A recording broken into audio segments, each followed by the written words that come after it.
Olá, bom dia, boa tarde, boa noite, sejam bem-vindos ao 15º episódio do Despertar do Dragão, o podcast de análise do livro Fogo e Sangue.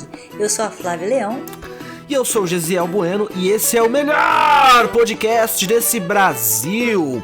E hoje nós vamos falar sobre o 12º capítulo do livro, que tem como título Herdeiros do Dragão, uma questão de sucessão. Sim, até rimou.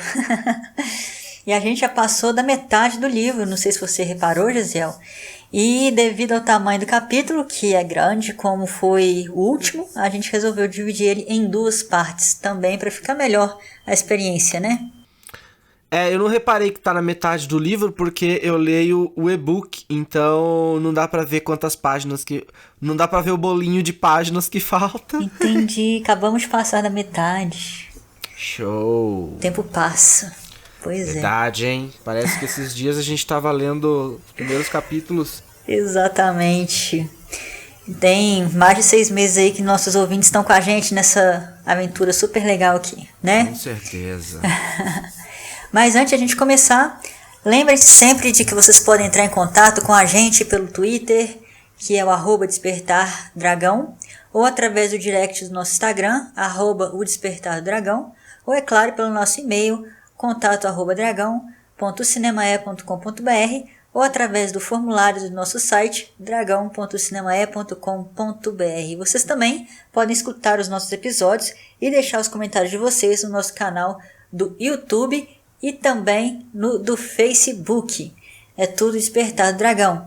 E eu queria avisar também que em breve teremos novidades quanto ao site. Aguardem. Gesiel Bueno, vamos lá? A sinopse, por favor. Depois da morte do príncipe herdeiro e sem saber como lidar com a questão da sucessão, Jaehaerys convoca um conselho para que os senhores de Westeros pudessem decidir quem o substituiria no Trono de Ferro. Um novo herdeiro é eleito e Jaehaerys ganha uma nova companhia. E as sementes da Dança dos Dragões começam a desabrochar. O rei falece e seu neto, Viserys Targaryen, recebe o título maior de Westeros, se tornando Viserys I. Apaixonado por sua única filha, Rhaenyra, o novo rei passa por cima de todos os precedentes e a declara princesa de Pedra do Dragão, desagradando metade do reino. A rainha Aemma Arryn morre dando à luz a um príncipe que também não sobrevive. Ele então se casa com Alicent Hightower, contrariando o conselho que queria que ele escolhesse sua prima, Laena Velaryon. E enquanto isso, Viserys ainda tem que lidar com seu irmão insubordinado, Daemon. Pois é, o capítulo passado foi triste, tenso, né, Gesiel? O reinado de Jaehaerys foi muito bom pro Westeros, mas ele e a Alysanne sofreram muito, apesar de terem tido algumas alegrias. Eu diria que os deuses deles, né, o deus de Sete Faces, foi tão bom quanto foi cruel para esse casal que a gente gostou tanto. Mas foi nesse período de prosperidade para o Westeros que foram lançadas as sementes para outra parte da história, que é, se não a mais, uma das mais sangrentas da história desse reino, a Dança dos Dragões. Sim, a gente agora está se aproximando desse episódio da história que vai acontecer muito em breve, mas a gente vai chegar lá, né? Por enquanto, a gente pode dizer que um dos motivos para que essa guerra civil entre os Targaryen, né, porque a Dança dos Dragões foi uma guerra civil entre os Targaryen, e a gente ainda vai falar muito sobre essa guerra civil, tá? Então, um dos motivos para que ela pudesse ocorrer foi justamente a quantidade de Targaryen que nasceu da união do Jaehaerys e da Alysanne. Como a gente sabe, nasceram muitos Targaryen nesse período aí, né? A Alysanne teve muitos filhos. Não chega a ser profético o fato de que ia ter briga em algum momento entre tantos príncipes e princesas. Na verdade, isso era praticamente, assim, inevitável. Exatamente, não é à toa que ela foi escolhida para ser o foco da nova série da HBO, que vai estrear, que é House of the Dragon, né? Mas a gente vai falar disso mais tarde. A gente ainda precisa terminar aqui o reinado de Jaehaerys e saber quem vai assumir o Trono de Ferro depois disso, né? Bom, a gente sabe que o Jaehaerys tinha um exército de filhos, foram 13 filhos vivos, e desses 13, 4 cresceram, chegaram à maturidade e deram netos para eles.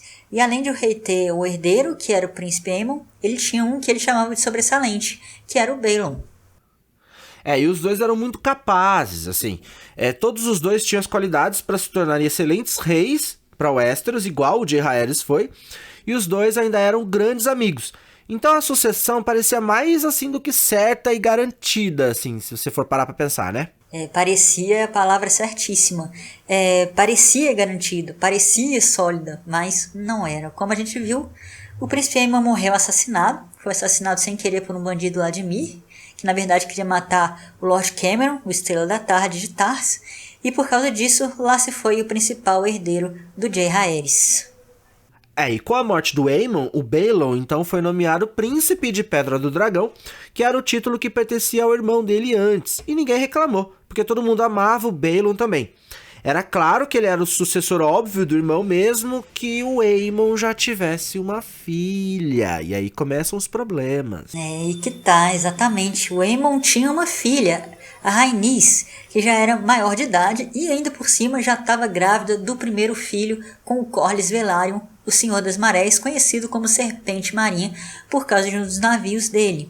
E aí, o trono devia ir para a linhagem do Aemon? Ou o Jaehaerys ia passar por cima da descendência feminina dele e favorecer a masculina? Foi essa questão que gerou o segundo período de afastamento do rei e da rainha e que ficou conhecida como a Segunda Discórdia, porque o Jaehaerys tomou a decisão em favor do Balon. Claro que não foi uma decisão leviana, porque a gente sabe que o Jaehaerys não era um cara precipitado. Ele levou em consideração vários fatos, lembrando que o Aegon, o Conquistador, o avô dele, foi o primeiro senhor dos Sete Reinos e não a Visenya, que era a irmã mais velha dele. E além disso, ele próprio tinha sucedido o Maegor, tio dele, em detrimento da Rhaena, que era a irmã mais velha dele. Além disso, o povo de Westeros amava o Balon, como eu já tinha falado antes. Isso, mas muita gente não gostou dessa decisão, especialmente a própria Rhaenys, claro, que acabou acusando o avô de estar roubando o direito de nascença do filho dela. E o Corlys Velaryon, o marido dela, inclusive se demitiu do cargo dele na corte, que era de Mestre das Marés. E, é claro, a Alysanne. A rainha ficou tão pistola que foi embora de Porto Real de novo e voltou para a Pedra do Dragão, onde ela ficou 2 anos sem ver o Jaehaerys. Eu entendo ela, cara. Ela não deixa de ter uma certa razão. Eu, como mulher, entendo perfeitamente a revolta dela e da Rhaenys. E se eu estivesse no lugar delas, talvez eu fizesse até igual, né? Não sei. Nunca tive nem nunca estarei nessa situação. Mas, olhando como alguém de fora, né, como espectadora da coisa toda, eu achei a reação da Alysanne um pouco exagerada, sabe? Ela não precisava ter ficado 2 anos sem ver o Jaehaerys. Aliás, ela não precisava nem ter ido embora da Fortaleza Vermelha, né? Podia, sei lá, ter mostrado que estava indignada, ficado 1 semana dando gelo nele. Depois, paciência, né? Porque, apesar dos pesares e levando em conta a época e os costumes machistas e tudo mais, o Jaehaerys também tinha um bom argumento a favor dele, né?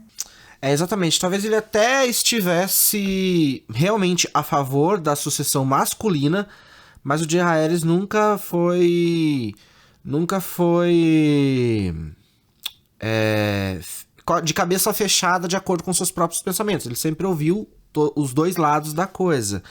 Então ele sempre foi muito compreensivo. Então eu acho que realmente eu não gostei da reação da Alysanne. Eu não digo que o Jaehaerys estava 100% certo, apesar de que ele estava escolhendo os males dos males o menor, né? Mas mesmo assim eu também achei extremamente exagerada a reação da Alysanne. Porém, né, o livro conta a história em formato de prosa, né? Então a gente não sabe os detalhes do que aconteceu. Talvez tenha mais coisa aí envolvida, né? E lembrando que nesse momento esses personagens já estavam muito feridos pela vida, né? Muito sensibilizados. A Alysanne perdeu muitos filhos, ela sofreu vários traumas, então ela não estava mais a Alysanne que a gente conheceu no começo do reinado, né? Mas infelizmente foi isso que aconteceu. A Alysanne e o Jaehaerys acabaram se reconciliando depois, mais uma vez, só que a rainha morreu ainda indignada e ainda insistindo que a Rhaenys e os filhos dela sofreram uma trapaça nos direitos deles. E claro que a casa Velaryon e a casa Baratheon apoiavam a rainha. Só que o bebê da Rhaenys com o Corlys Velaryon o que gerou tanta discussão naquela época acabou sendo uma menina, que eles chamaram de Laena. Foi só no ano seguinte que a Rhaenys ganhou um menino, o Laenor, ou Laenor. Mas apesar disso, nos últimos anos de vida, a rainha teve algumas últimas alegrias, pelo menos, assim, quando ela viu o casamento de 2 dos seus netos, né, os filhos do Balon, Viserys e Daemon.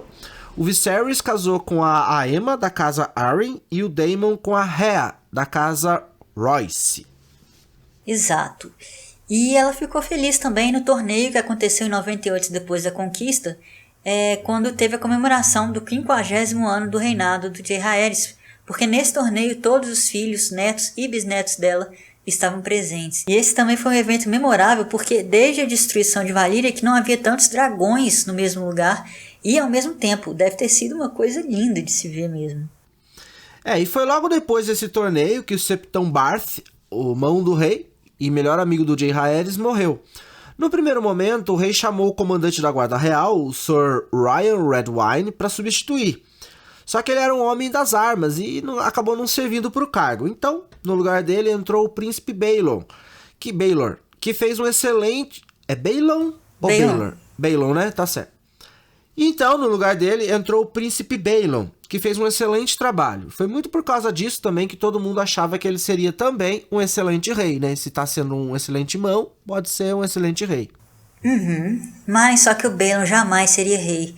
Porque em 101 depois da conquista, enquanto ele estava caçando, ele reclamou de uma dor na lateral da barriga e a doença só foi piorando. 5 dias depois ele estava morto. O diagnóstico foi barriga estourada, ou seja, provavelmente uma apendicite. E lá se foi mais um filho do Jaehaerys e da Alysanne, mais um candidato ao trono de ferro que jamais sentou nele. Ele tinha 44 anos e ainda bem que a Alysanne não viu, né, mais essa morte. Cara, eu acho tão legal ler essas coisas, sabe? Tanto aqui na fantasia quanto na nossa história real, esses detalhes, essas pequenas coisas que mudam o destino de um povo, né? De um país. Esse acaso, né, que acontece. Exatamente, muda o destino até do mundo. Você vê, né? Um erro de pontaria matou Aemon, ao que parece ser um grande rei, né? E uma apendicite. Isso, e uma apendicite matou o Baelon, outro que seria um grande rei. Tipo... Isso é no mínimo interessante, né? Com certeza. Mas o mais interessante aqui é que agora sim começa um problema que assim não era para ter acontecido. Porque o Jaehaerys, ele tinha concebido 13 filhos que vingaram. Mas agora, além da dor da perda de mais um filho, que foi uma das piores, porque agora ele não tinha nem a Alysanne do lado dele para consolar, ele também não sabia quem iria herdar o trono de ferro, né? Não sabia quem que ia tomar o lugar dele quando ele morresse. Só que não faltavam pretendentes. Exatamente. Com a morte do Baelon, a reivindicação da Rhaenys, filha do Aemon, veio à tona de novo. E mesmo que a reivindicação tivesse problema por causa do sexo dela, tinha o Laenor Velaryon, filho dela, que era homem e era descendente do filho mais velho do Jaehaerys. E tinha outro detalhezinho também. O Jaehaerys e a Alysanne ainda tinha outro filho vivo, o príncipe Vaegon, que tinha sido praticamente esquecido por quase todo mundo do reino, porque ele vivia enfurnado na cidadela. Nessa época, ele já tinha virado arquimestre, e era um homem pálido e frágil, e pouca gente considerava ele adequado como herdeiro. E foi aí que começou a confusão. O Jaehaerys mandou chamar o Vaegon, mas ninguém sabe se ele realmente ofereceu o trono para esse filho. Além disso, estava rolando o boato de que o Corlys Velaryon estava juntando os navios dele para fazer valer os direitos do filho, o Laenor Velaryon, como herdeiro do trono. Lembra, gente, que a Casa Velaryon era uma potência do mar, a frota real quase que dependia deles, tá? E também tinha outro boato de que o príncipe Daemon estava convocando um grupo de espadas juramentadas para defender os direitos do irmão, o Viserys, como sucessor do Jaehaerys. Então, parecia que a treta ia ser inevitável mesmo, não importando quem o rei indicasse. Mas, por incrível que pareça, foi o príncipe Vaegon que surgiu com a solução que o Jaehaerys mais gostou: convocar um grande conselho em que todos os senhores, grandes e pequenos, iam participar, além dos meistres, septãs e septões de Vila Velha, para discutir e decidir sobre a questão da sucessão. Então até a fé ia estar envolvida na escolha do rei que ia substituir o Jaehaerys. E finalmente chegamos em uma das minhas partes favoritas dessa história, que é o Grande Conselho de 101 depois da conquista. Interessante, né? uma característica da democracia no Westeros. O Jaehaerys tirou um peso das costas, né, colocando uma característica da democracia aí na sucessão dele. Exatamente, e esse foi um conselho sem precedentes na história de Westeros. Mais de 1000 senhores compareceram com os seus acompanhantes. Tinha ficado decidido que a reunião ia acontecer em Harrenhal, que era o maior castelo do reino. Mas nem Harrenhal foi grande o bastante para comportar tanta gente. Então surgiu uma cidade de barracas em volta do castelo e ao longo das margens do Olho de Deus. E, gente, tinham nada mais, nada menos do que 14 reivindicações ao Trono de Ferro, incluindo filhos bastardos da princesa Saira, a filha problemática do Jaehaerys. Lembram dela, que tinha virado prostituta? Pois é, 3 filhos dela estavam fazendo reivindicação também, cada um deles de um pai diferente. Essa Saira aí, fácil não. Só problema essa menina. Só que daí, depois de 13 dias de deliberação no conselho, os 9 concorrentes mais fracos foram avaliados e descartados. O príncipe Vagon também foi deixado de lado por causa dos votos de arquimestre dele, e a princesa Rhaenys e a filha dela por causa do sexo. No fim, sobraram só 2 pretendentes, os que tinham o apoio mais forte, que era o príncipe Viserys, filho do príncipe Baelor com a princesa Alyssa e neto do Jaehaerys, e o Lyonor Velaryon, filho da princesa Rhaenys com o Corlys Velaryon e neto do príncipe Aemon. A situação era complicada, né? Porque pelo princípio da progenitura, o Laenor devia ser o escolhido, né? Porque ele era neto do filho mais velho do Jaehaerys, ou seja, bisneto dele. Mas o Viserys era mais próximo do rei, porque era neto dele, né? Do rei. Além disso, o Viserys era um homem de 24 anos e o Laenor um menino de 7. E além disso, foi o último que montou o Balerion. Cara, eu fiquei pensando aqui, o tanto que é meio absurdo essa última informação. O que você achou disso, Gisele? O fato de o dragão que um Targaryen monta pesar na escolha dele como rei. Tem base isso? É mais uma questão de grandes feitos, né? Até porque montar o Balerion, você tá... Qual é a mensagem que você tá passando? Você tá pensando que você tem muita coragem, que você é bravo e destemido, né? Porque... com o histórico do Balerion, né, realmente foi uma demonstração de grande coragem, assim, por parte dele. Então isso, as pessoas naquela época, né, e no cenário fictício do George R. Martin, tem muito essa questão do que as pessoas contam, né? Quando você faz grandes feitos, você ganha apelidos e você cria uma aura, né? É muito a questão da meritocracia. Então eu acho interessante, assim, apesar de que não tem muito a ver com peso, né, para uma reivindicação. Mas a gente tem que entender que para um rei exercer um bom reinado, ele precisa de uma coisa muito importante, que é a popularidade. E isso reflete até os dias de hoje, né? Um presidente com baixa popularidade, qualquer coisa que acontece, ele pode sofrer um impeachment. Um presidente com grande popularidade... escândalos que acontecem, ele não é afastado, porque nas votações ele ganha, porque ele é muito popular. Então a popularidade de um rei, naquela época, era medida pela quantidade de feitos, né? Eu não vou seguir um rei que é a mofadinha. Eu vou seguir aquele rei que com um golpe conseguiu matar o general dos povos do sul, entendeu? Então é mais nessa questão aí. Pode ser, mas nesse caso seria a popularidade do Balerion, né? Porque quem ficou conhecido como Valente foi o Baelon. Exatamente. não o Viserys, né? E o Baelon não montou o Balerion. Mas enfim. Depois disso, depois de ter montado, né, o Balerion, o Viserys nunca mais reivindicou outro dragão. Porque vocês lembram, né, que o Balerion morreu. Logo depois que o Laenor voou nele. E o Laenor, por outro lado, já tinha escolhido um dragão muito lindo, cinza e branco, chamado Fumaresia. Eu adoro os nomes desses dragões. Vamos falar então rapidinho aqui do Corlys. Ele era o Senhor das Marés e defensor de Deriva Marca. E, como a gente já mencionou antes, era conhecido como o Serpente Marinha.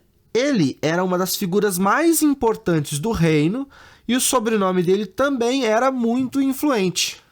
Exatamente, a Casa Velaryon era uma casa nobre que tinha linhagem valeriana, mas os Velaryon foram para Westeros antes mesmo dos Targaryen e eles primeiramente se estabeleceram na Guela, que fica na ilha de Derivamarca, vizinha de Pedra do Dragão. Eles preferiram a Guela do que Pedra do Dragão porque Derivamarca era muito mais fértil do que Pedra do Dragão, que por sua vez era um lugar rochoso e bastante quente. Sim, aliás, o fato de Pedra do Dragão ser um lugar quente era um dos motivos de os Targaryen terem ido pra lá, porque sendo quente era bom pra criar dragões. Com certeza, porque diferente dos Targaryen, os Velaryon, apesar de serem valerianos, não eram cavaleiros de dragão. Então realmente fazia muito mais sentido eles escolherem um lugar mais acolhedor, mais fresco e mais fértil do que Pedra do Dragão, né? Só que apesar disso, os Velaryon eram os aliados mais antigos e mais próximos dos Targaryen durante séculos. E assim como os Targaryens dominavam os ares com os dragões, os Velaryon dominavam os mares com os navios. Inclusive o símbolo da casa deles era um cavalo marinho. Durante um século, tanto os Velaryon serviram no Pequeno Conselho como mestres dos navios que a posição era vista quase como que hereditária. Era tipo certo, passava de pai para filho praticamente. Sim, isso mesmo, mas mesmo assim o Corlys era diferente. Era tradição na família Velaryon que as crianças que nasciam recebessem uma amostra, né, da vida de marinheiro o mais cedo possível. Só que nunca antes na história da casa alguém incorporou tanto essa vida marinha, que nem o Corlys. Ele era inquieto, ele era ambicioso, mas também era brilhante e aventureiro. E o Corlys, ele tinha só 6 anos de idade quando atravessou o Mar Estreito pela primeira vez. O Mar Estreito é o mar que separa Westeros de Essos, e ele é estreito, como o próprio nome diz. Depois disso, ele fazia essas viagens pelo menos uma vez por ano. Só que ele não viajava como passageiro, mas sim como um marinheiro mesmo. Ele metia a mão na massa, subia em mastros, dava nós, esfregava convéses, remava, tapava buracos, subia e baixava velas, cuidava da gávea e também, claro, aprendeu a navegar e a guiar. Sim, e ele virou capitão com 16 anos. E nessa função ele começou com viagens mais curtas, claro. E pouco a pouco ele foi ficando mais ousado e as viagens dele foram ficando mais perigosas. Sendo que as mais famosas ele fez no navio que ele mesmo desenhou e construiu, o Serpente Marinha. Daí o apelido dele.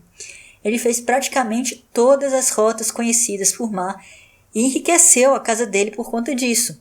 No fim, o Corlys fez 9 viagens e na 9ª ele fez tanta fortuna que a casa Velaryon se tornou a casa mais rica do Westeros, inclusive mais rica que os Lannister, mesmo que tenha sido por pouco tempo. E com essa fortuna, o Corlys até construiu um novo castelo para a família dele, porque o castelo de Derivamarca não era um lugar muito bom.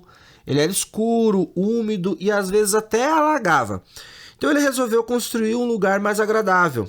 Outra coisa que ele construiu também foram navios. Quando ele virou mestre dos navios do Jaehaerys, a frota real triplicou de tamanho.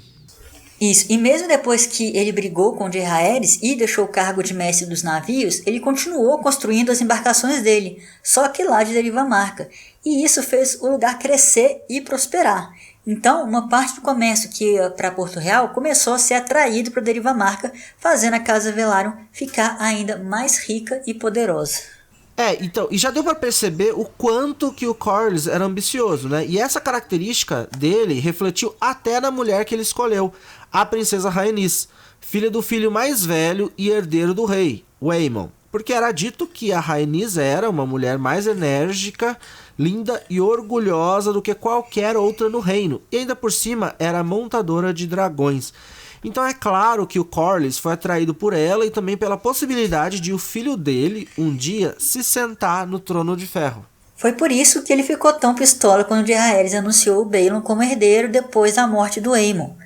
Mas agora, com o conselho que estava acontecendo e o Laenor Velaryon, filho dele, como um dos sinalistas, ele voltou a ficar confiante. Então ele e a Rhaenys começaram a fazer a maior campanha para o filho lá em Harrenhal, e vários dos senhores do reino apoiaram. Entre eles estava a família Baratheon, claro, já que a Jocelyn, mãe da Rhaenys, era uma Baratheon, o Lord Stark de Winterfell e o Lord Manderly de Porto Branco. Só que mesmo com toda a riqueza e a influência da Casa Velaryon, quando saiu o resultado da votação, o vencedor, com grande margem de diferença, foi o Viserys Targaryen. O Jaehaerys não foi ao conselho, mas quando a notícia do veredito chegou até ele deu com bom grado o título de Príncipe de Pedra do Dragão para o Viserys. E Ponta Tempestade e Deriva Marca aceitaram. Com ressentimento, mas aceitaram. Exato, mas mesmo que tudo isso tenha tido uma roupagem de democracia, na verdade o Conselho de 101 depois da conquista serviu só para uma coisa, que foi estabelecer um precedente de que o trono de ferro de Westeros não podia passar para uma mulher, nem por uma mulher aos descendentes masculinos dela. E nesse momento, a Alicent deve ter se revirado no túmulo dela de tanta raiva. E agora a gente está chegando nos últimos anos do reinado do Jaehaerys, que foram cruciais para o destino de Westeros, principalmente pela escolha que ele fez para o cargo de mão do rei. Depois que o príncipe Baelon morreu, ele escolheu o Sir Otto Hightower, irmão mais novo do Lord Hightower de Vila Velha. Exatamente, nesse momento a gente está chegando muito perto de um dos momentos mais terríveis e mais interessantes de toda a história do mundo de Gelo e Fogo, e que vai ser a história contada no novo seriado da HBO, House of the Dragon, que é A Dança dos Dragões, porque o Otto Hightower, ao receber o cargo de mão do rei, levou toda a família para a corte junto com ele, e entre esses familiares estava a filha precoce de 15 anos dele, a Alicent Hightower. Exatamente, e nessa época o Jaehaerys já estava bem velhinho, a força física e mental dele já estava começando a falhar. E muitas vezes ele passava o dia na cama, tanto que ele já estava sendo chamado de velho rei já fazia um tempo. E o que aconteceu foi que a Alicent começou a se aproximar muito do Jaehaerys, a ponto de levar as refeições dele na cama e ajudar ele a tomar banho e também a se vestir. O Jaehaerys muitas vezes até confundia ela com as filhas, chamando a Alicent pelo nome delas, inclusive da Saera, a filha rebelde dele. Será que ela tinha alguma intenção ou várias delas? Mas era ela que estava com o Jaehaerys quando ele morreu em 103 depois da conquista, na cama e tranquilamente. Depois ele foi cremado e as cinzas enterradas com as da Alicent em Pedra do Dragão. E foi assim que chegou ao final o reinado mais longo da história do Westeros e talvez a melhor época da história dos 7 reinos, que começa o reinado de sua graça, o rei Viserys I. Informação importante aqui, pessoal, notícias de House of the Dragon. O único personagem cujo ator já foi escalado para a série foi esse, o rei Viserys. Ele vai ser interpretado pelo Paddy Considine. E aí quando subiu ao trono, o Viserys ele tinha 26 anos e já era casado há 10 anos com a Aemma Arryn, prima dele, neta do Jaehaerys e filha da Daella Targaryen, aquela princesa extremamente medrosa e tímida que acabou morrendo no parto. Tadinha. Exato. E a Aemma já tinha engravidado várias vezes e perdido vários filhos, mas uma filha tinha sobrevivido, a princesa Rhaenyra, que na época tinha 6 anos de idade, e tanto o novo rei quanto a nova rainha adoravam a filha única deles. E a época do reinado do rei Viserys é considerada por muitos como o auge do poder Targaryen em toda Westeros. Só que o sangue dele estava se espalhando, apesar de a família ainda tentar preservar o costume de se casar entre eles, ou seja, irmão com irmã, primo e prima, sobrinho e tia. Só que com tantos Targaryen, é claro que eles também se casaram fora da realeza. E esse detalhe vai ter muita importância na guerra que estaria por vir. E além disso, nunca antes teve tantos dragões no Westeros, e as dragões fêmeas continuavam colocando ovos, regularmente. Gente, vamos lembrar aqui que nem todos os ovos de dragão produziam filhotes, tá? Mas muitos sim. Então a tradição de colocar um ovo de dragão no berço dos bebês Targaryen também continuou. E o reinado do Viserys I foi só alegria. A corte era feliz e tinha música e bailes, e o novo rei era carismático e amado pelo povo.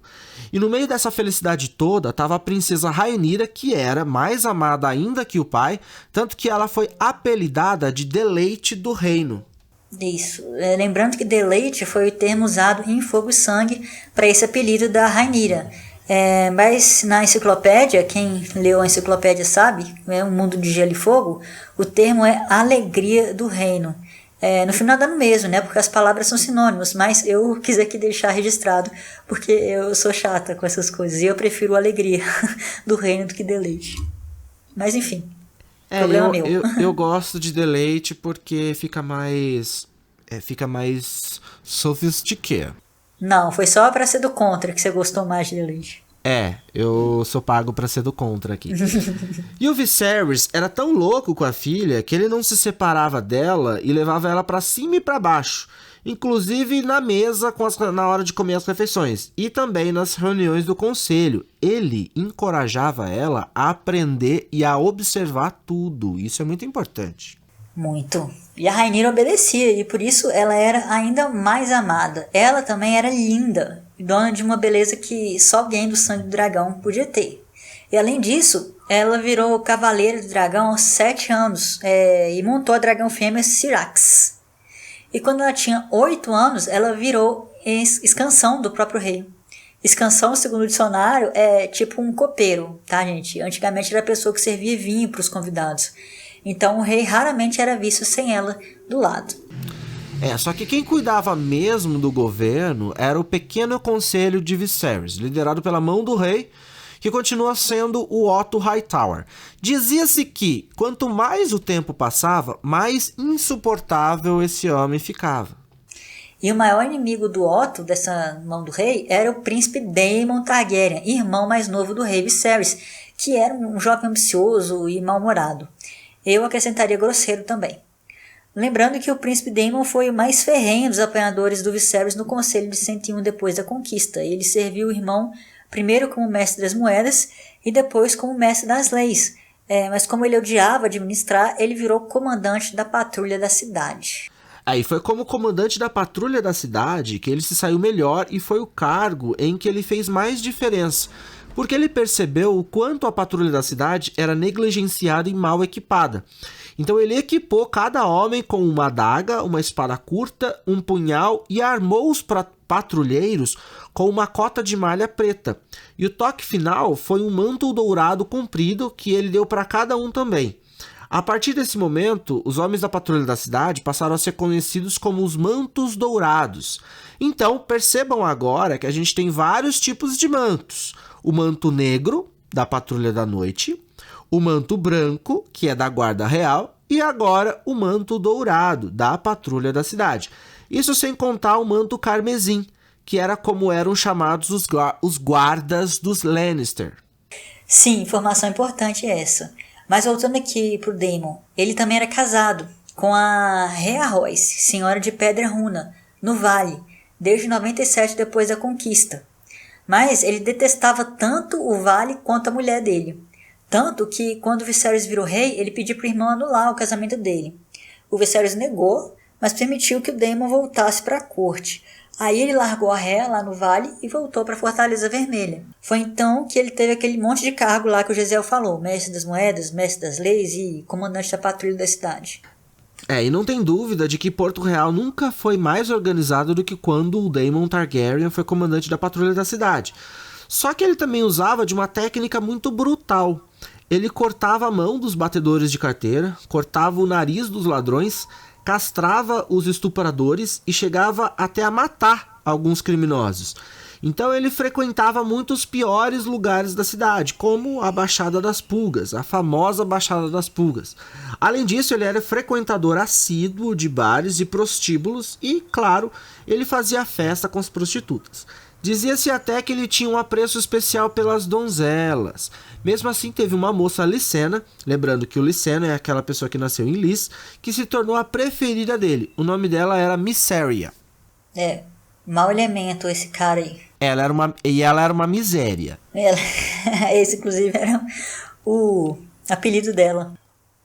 O Daemon também cobiçava muito o título de Príncipe de Pedra do Dragão, que a gente já sabe que é o título do herdeiro do Trono de Ferro. E como o Viserys não tinha um filho homem vivo, ele se via como herdeiro do irmão.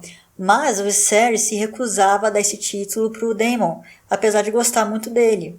Os únicos títulos que o Daemon tinha eram Príncipe da Cidade e Lorde Baixada das Pulgas. Excelente. E quem gostava muito do tio também era a Rhaenyra, porque ele era muito atencioso com a princesa. Mas vamos então comparar os dois irmãos. O Viserys e o Daemon eram muito diferentes. O rei era sedentário, não gostava de justas, nem de caçadas e nem de esgrima, e nunca mais subiu num dragão desde a morte do Balerion. Então, com o tempo, ele se tornou gordo e flácido.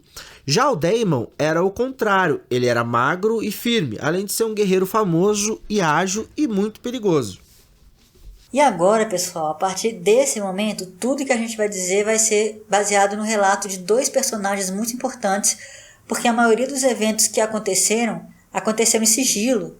Então, como afirma o George Martin em Fogo e Sangue, é difícil saber o que é verdade e o que é mentira. Então você imagina, a gente já está numa história em que é tipo um historiador que está contando, né? Um mestre. E aí ele agora tem que contar uma coisa que aconteceu em sigilo, né? Que é baseado em, assim, só suposições. Então, assim, é difícil mesmo saber a verdade. Mas eu não sei vocês, mas eu sempre fico torcendo por uma das histórias. Ah, claro. Eu também. E o que a gente vai falar a partir de agora foi escrito muito tempo depois do momento dos acontecimentos. Então os relatos não são muito confiáveis, apesar de extremamente interessantes, e uma novelinha. Mas os mais confiáveis deles foram escritos pelo Septão Eustace e pelo bobo da corte de Viserys, o Cogumelo, que era um anão de 90 centímetros de altura. E se você tá achando estranho como um bobo poderia escrever sobre os eventos históricos, pensa que nem é tão estranho assim.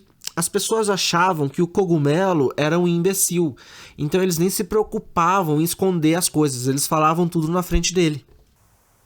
Sim, e os relatos do Septão Barth são escritos com todo o decoro de um religioso, né, tão cheio de nome tóxico e atos condenatórios que chegava a ser tedioso. Já o Cogumelo era o contrário, ele era um anão devasso que adorava fofoca e atos devassos, e ele sentia prazer nisso. E as palavras dele eram até mesmo bem desbocadas, tanto que um rei aí do futuro que a gente ainda vai falar, o Baelor, o abençoado, mandou queimar todos os livros do Cogumelo durante o reinado dele. A sorte foi que alguns exemplares escaparam, e eu já tô aqui prevendo qual que é que você gosta mais, Gisele. Qual dessas versões você gosta mais? Ah, claro que do Cogumelo, né? Ah, sabia! Lá quero saber desse padre coxinha aí, eu gosto do Cogumelo porque o Cogumelo é da bagunça. Cogumelo é dos meus. Tá certo. Cogumelo é da zoeira. Você fala pro Septão Barth, vamos sair, vamos dar um rolê. Não, eu não posso, vou rezar, vou ler os livros. Já o Cogumelo, bora? Ele, bora, cadê as mulheres, cadê as drogas? Muito mais divertido, né? Muito mais legal. Então é claro que muitos dos relatos divergem em alguns pontos e concordam em outros. Então não tem como saber 100% da verdade do que aconteceu, apesar do que é mais legal acreditar no Cogumelo. Mas tem um ponto em que todo mundo concordava, além do Septão Eustace e do Cogumelo. A mão do rei. O Sir Otto Hightower, ele não gostava do Daemon Targaryen. Então isso era uma das coisas que era unanimidade, né? Todo mundo sabia que os dois não se gostavam. E lembra que a gente tinha falado que teve uma época em que o Daemon foi mestre das moedas e depois mestre das leis? Foi só Otto que convenceu o Viserys a tirar ele desses dois cargos. Mas depois ele acabou se arrependendo, porque, como a gente já sabe, o Daemon acabou se tornando comandante da patrulha da cidade. E com 2.000 homens sob comando dele, o príncipe ficou mais poderoso do que nunca. Ou seja, foi meio burro o Otto, né?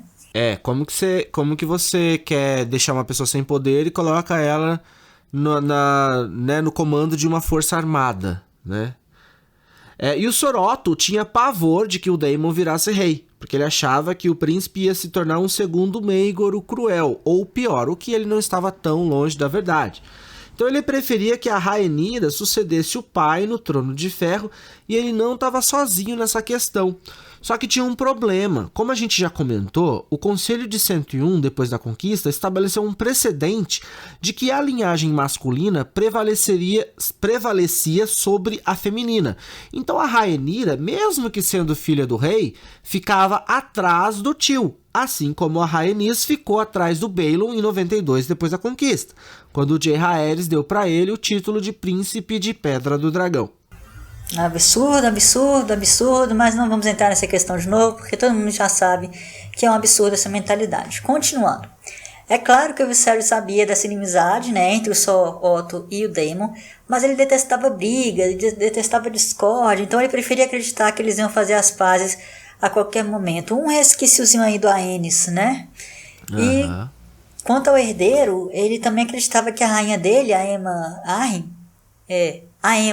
tá, gente? Parece que é Emma, mas é a Aemma Arryn, ainda ia conseguir dar um filho, um homem para ele. E aconteceu que em 105, depois da conquista, ela ficou grávida de novo. E foi nesse ano também que entrou um novo membro na Guarda Real do Viserys no lugar do Sir Ryan Redwyne. E esse homem era o Sir Criston Cole. Ele era um homem de 23 anos, muito bonito, de olhos verdes claros e cabelos muito escuros, e chamou a atenção do rei e do reino quando venceu a luta que aconteceu em Lagoa da Donzela, em homenagem ao começo do reinado do Viserys. E eu gosto muito desse personagem. Eu também gosto dele. E nessa luta, ele deu para Rhaenyra, que na época tinha 7 anos, a coroa de louros da vitória dele. E depois ele pediu para usar a prenda dela na justa que ainda ia acontecer. Aí pronto, a Rhaenyra apaixonou. E pediu para o pai deixar que o Sir Criston fosse o escudo e protetor pessoal dela. E o Viserys, que fazia tudo o que ela pediu, deixou. A partir daí, o Sir Criston se tornou presença constante do lado dela. Imagina você poder pedir pro seu pai: ô pai, eu quero Brad Pitt como meu guarda pessoal, me dá? E ele doou, minha filha, claro. Pode Tá ficar. aí. Tá aí. Continuando. Mas no final de 105 depois da conquista, mais uma tragédia aconteceu. Porque a rainha Aemma Arryn morreu, dando à luz a um filho homem que o Viserys tanto desejava. Um garotinho que ele chamou de Baelon, assim como o pai dele, mas que também não sobreviveu. Sim, e o único que ficou feliz com isso foi quem? O príncipe Daemon, que então foi para um bordel comemorar a morte do sobrinho. Olha que babaca. Nossa, olha eu falando palavrão. Ai, meu Deus, desculpa, gente. É um babaquinha. Só que essa comemoração chegou ao conhecimento do Viserys, e ele ficou tão pistola pelo irmão estar festejando, né, a morte do bebê dele, e ainda por cima num prostíbulo, que ele finalmente cansou do Daemon. E aí quando o luto pela rainha e pelo príncipezinho passou, o Viserys tomou uma decisão muito delicada, levando em consideração as tradições do reino e descartando o precedente do Conselho de 101 depois da conquista. Ele nomeou a Rhaenyra como herdeira dele, dando para ela o título de Princesa de Pedra do Dragão. Sim, perigosa a decisão dele, né? E muito corajosa também, e eu achei ótimo. Nada mais justo, né? Nesse momento eu gostei muito do Viserys. E acontece que centenas de senhores compareceram lá na Fortaleza Vermelha na cerimônia em que o rei fez essa declaração, né? E se curvaram perante a Rhaenyra, que estava sentada aos pés do pai no trono de ferro, jurando honrar e também defender o direito dela de sucessão. Só que quem não estava presente na cerimônia era o príncipe Daemon, que ficou furioso com esse decreto do irmão e foi embora de Porto Real depois de abdicar da patrulha da cidade.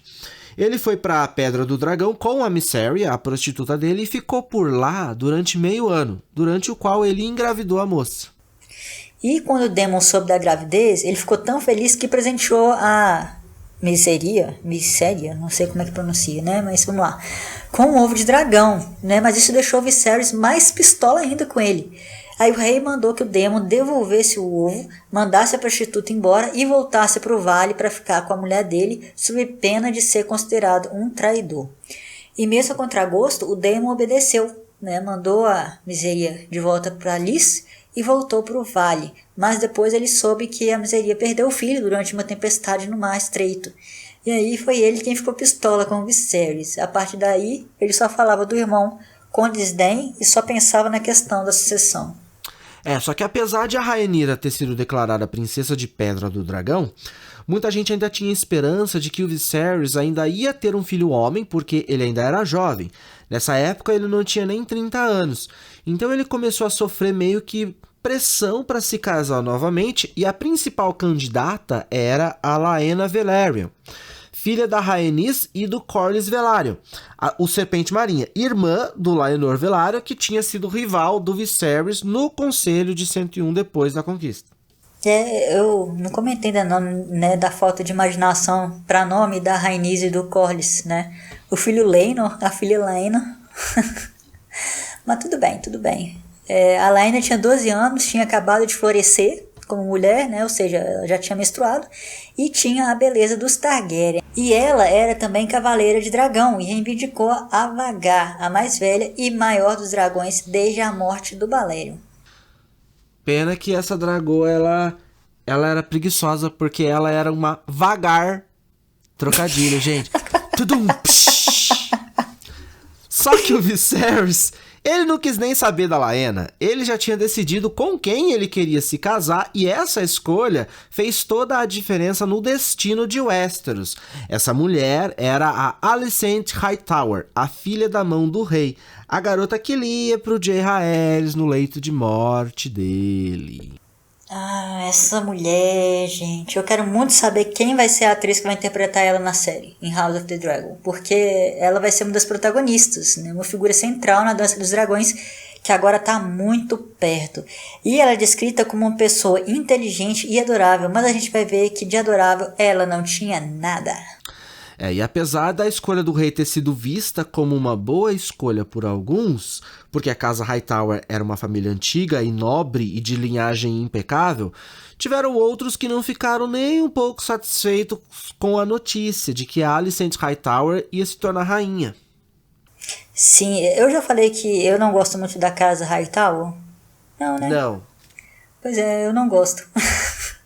Mas nem é por causa da, nem é por causa da Alicent não, mas enfim, deixa quieto. E essas pessoas aí que não ficaram satisfeitas alegavam que a mão do rei estava subindo mais do que devia e que ele tinha levado a Alicent para a corte justamente com essa intenção de tornar ela rainha. E outros diziam que ela já transava com Viserys antes da morte da rainha Aemma. E o cogumelo, nos relatos dele, alimenta essas suspeitas, claro. Né? E ainda acrescenta que a Alicent fazia mais do que ler pro Jaehaerys no quarto do velho rei. Eita, nossa. Não sei muito o que o Jaehaerys podia fazer naquela situação, mas tudo bem. O príncipe Daemon, que estava lá no vale, também detestou a notícia e diz inclusive que ele espancou o mensageiro que deu a informação para ele. E outro que não ficou nem um pouco satisfeito foi o Corlys Velaryon, lá em Deriva Marca, porque mais uma vez a casa dele estava sendo desprezada. Primeiro, a Rhaenys, a mulher dele, havia sido deixada de lado pelo Jaehaerys em favor do Baelon. Depois, o Laenor, filho dele, tinha sido preferido em favor do Viserys no conselho depois de 101, depois da conquista. E agora, o Viserys preferia a Alicent Hightower, a filha dele. Realmente os Velaryon estavam sem sorte. Um ciclo de rejeições, né? Pois é. E eles, é claro, não foram no casamento, que aconteceu em 106 depois da conquista, né? Nem fazia sentido. Foi a Rhaenyra que serviu a nova madrasta durante o banquete e a Alicent beijou ela e chamou a princesa de filha. Presta atenção nessas informações, tá, gente? E a Rhaenyra também estava entre as mulheres que despiram o rei para levar ele para o quarto da mulher. A gente já conhece esse costume bizarro, né, da sociedade dessa história, e mais bizarro ainda foi a Rhaenyra estar entre essas mulheres. Imagina você tirar a roupa do seu próprio pai para levar ele para a cama de uma mulher? Ou ao contrário, né? Imagina você, homem ou menino, despir a sua mãe para levar ela para a cama de um homem. Tipo, muito bizarro. Né? E pior, a Rhaenyra tinha só 8 anos de idade. Nossa, é muito esquisito. Enquanto estava todo mundo rindo e comemorando lá na Fortaleza Vermelha, o Daemon foi para Deriva Marca para fazer um conselho de guerra com o Serpente Marinha. O príncipe não aguentava mais nem o vale nem a mulher dele. Mas não era uma guerra contra o Viserys que eles estavam armando, mas sim contra a região dos Degraus, que era uma cadeia de ilhas rochosas entre Dorne e as terras disputadas de Essos e que antes formavam um braço que ligava os dois continentes. Exatamente, foi por esse braço que supostamente, milhares de anos antes da Era dos Heróis, inclusive, os primeiros homens teriam chegado a Westeros e começado a dominação do continente que antes era dos gigantes e dos Filhos da Floresta. Bem parecido com a nossa história real, porque dizem que lá no norte, né, tinha o estreito de Bering e foi por lá que as pessoas chegaram na América. Né, hoje não existe mais e que nem não existe mais no Westeros, porque esse braço aí virou braço quebrado. Entendi, compreendo. Essa região era habitada antes por piratas e bandidos, e como ali era um lugar crucial para o comércio, esses homens eram um estorvo, né? Até que um dia, 3 das cidades livres de Essos, Myr, Tyrosh e Lys, se juntaram no que ficou conhecido como a Triarquia, e conquistaram os degraus, que passou então a ser comandada por um miriano chamado Kragas Drahar. E todo mundo, de início, ficou muito feliz porque a ordem finalmente tinha sido restaurada nas ilhas. Claro que o Kragas e os companheiros de conquista dele começaram a cobrar impostos dos navios que passavam por ali. Só que todo mundo pagava sem reclamar, porque era um preço pequeno pelo livramento dos piratas e bandidos. Mas o Kragas e os companheiros ficaram muito avarentos, né, e começaram a aumentar os impostos cada vez mais, até o ponto que não era mais razoável. E depois os lisenos começaram também a sequestrar mulheres e homens jovens e bonitos para as casas de prazer, que eram famosas na cidade. E isso começou a revoltar todo mundo. Realmente, é revoltante pra caramba. Com certeza. E quem mais sofria com tudo isso era o Serpente Marinha, que estava determinado a acabar com essa festa nos degraus. E ele viu no príncipe Daemon um parceiro muito bem-vindo, até porque ele montava o Caraxes, o dragão vermelho que tinha sido do príncipe Aemon. E eles foram bem-sucedidos, com o Viserys apoiando, né, para manter o irmão encrenqueiro longe dele. Né? Fica lá, vai brincar de guerra e me deixa em paz. E em 109, depois da conquista, o Daemon e o Corlys já tinham conquistado quase todas as ilhas e o Daemon se declarou rei dos degraus. Mais um ano depois, a Triarquia mandou uma nova força invasora comandada por um Tyrosh chamado Hakaliu Hindun e se juntou a Dorne contra o príncipe e o Serpente Marinha. Aí a luta começou de novo. E o Viserys, que era um homem da paz, deixou essa situação quieta lá, dizendo que era bom pro Daemon brincar de guerra porque aí ele ficava longe de confusão. Enquanto isso, a nova rainha Alicent começou a engravidar e a ter um príncipe atrás do outro. Ela deu pro rei o filho homem que ele queria finalmente, e em 107 depois da conquista, nasceu o príncipe Aegon. Em 109 depois da conquista, nasceu a princesa Elaena. E em 110 depois da conquista, nasceu o príncipe Aemond. Sim, estavam nascendo mais personagens da Dança dos Dragões, mas mesmo assim, quem continuava sentada no pé do trono de ferro ainda era a Rhaenyra, e o Viserys começou a levar ela também para as reuniões do Pequeno Conselho, e embora ela estivesse crescendo e chamando a atenção dos moçoilos do reino, ela só tinha olhos para o cavaleiro branco particular dela, o Sir Criston Cole. E nessa época também que a amizade entre a enteada e a madrasta começou a mostrar que era muito frágil, porque tanto a Rhaenyra quanto a Alicent queriam ser a primeira dama do reino, e o Viserys, mesmo agora com 2 filhos homens, não fez nada para mudar a ordem de sucessão do trono, e metade dos senhores do reino estavam firmes do lado dela. E como o Viserys não queria nem saber de mexer com essa questão de novo, né, ele começou a ser pressionado pela própria mão, o Sir Otto Hightower, que, claro, queria que o neto Aegon se tornasse príncipe de Pedra do Dragão. Mas o Viserys não queria ser pressionado, né, então ele tomou jeito, né, e tirou o cargo de mão do Sir Otto e deu para o senhor de Harrenhal, o Lionel Strong. E as palavras dele foram: "Essa mão não vai me desafiar." Então é isso, pessoal. Essa foi nossa análise da primeira parte do 12º capítulo de Fogo e Sangue. Daqui a 15 dias a gente volta com a segunda parte, continuando com o reinado do rei Viserys I.